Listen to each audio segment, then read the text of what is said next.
গতকাল নুরুর উপরে যে ঘটনা হয়েছে, যে অত্যাচার হয়েছে, যে জুলুম হয়েছে, সেটার জন্য এদেশে আর কোনোদিন পুনরাবৃত্তি না ঘটে। প্রত্যেকের মতামত প্রকাশের স্বাধীনতা থাকবে, এখানে কারোকে গায়ের জোরে তার মুখ বন্ধ করা যাবে না। আমাদের ভারপ্রাপ্ত চেয়ারম্যান জনাব তারেক রহমান সাহেবের নেতৃত্বে তিনি ধৈর্যের পরীক্ষা দিয়ে যেভাবে আন্দোলন শান্তিপূর্ণ প্রক্রিয়ায় বজায় রেখে এদেশ থেকে ছাত্র জনতার সঙ্গে একাত্ম হয়ে স্বৈরাচারকে এদেশ থেকে পালিয়ে যেতে বাধ্য করেছিলেন এবং সেখানে নুরুর ভূমিকা ছিল সর্বাগ্রে।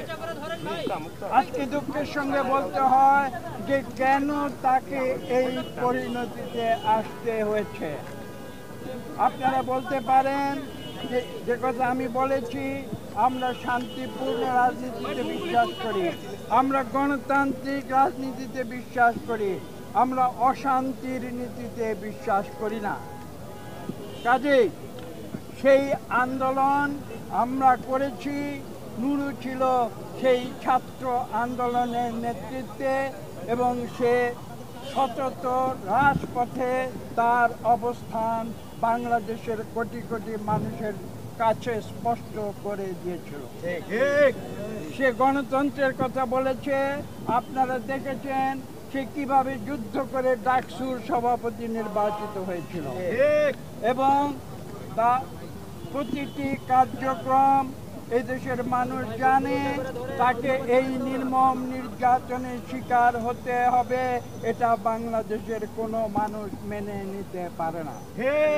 আমরা এই বিশ্বাস আমাদের আছে এবং এটা আমরা বারবার বলবো যে বাংলাদেশের যে 2024-এর গণ অভ্যুত্থান হয়েছে সেটা ছিল গণতন্ত্র ফিরিয়ে আনার ঐক্যবদ্ধ আন্দোলনের ফলাফল এবং সেই ফলাফলে আমরা ঐক্যবদ্ধ রয়েছি।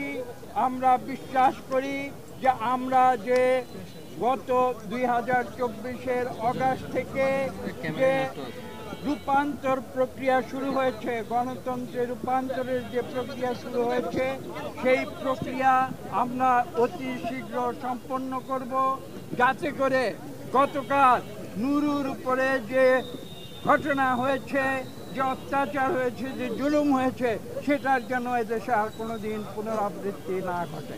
আপনারা জানেন যে আমরা 2024 সালের অগাস্টের পূর্ব থেকে আমরা এদেশের সকল গণতন্ত্রকামী 63টি রাজনৈতিক দল আমরা একত্র হয়ে রাজপথে ছিলাম এবং নুরু সেখানে গুরুত্বপূর্ণ ভূমিকা পালন করেছে এবং আমরা বিশ্বাস করি আগামীতেও ঠিক একইভাবে আমরা এদেশে গণতন্ত্র ফিরিয়ে আনব এবং এদেশে এই ধরনের, আমি যেটা বলেছি যে মানুষের কথা,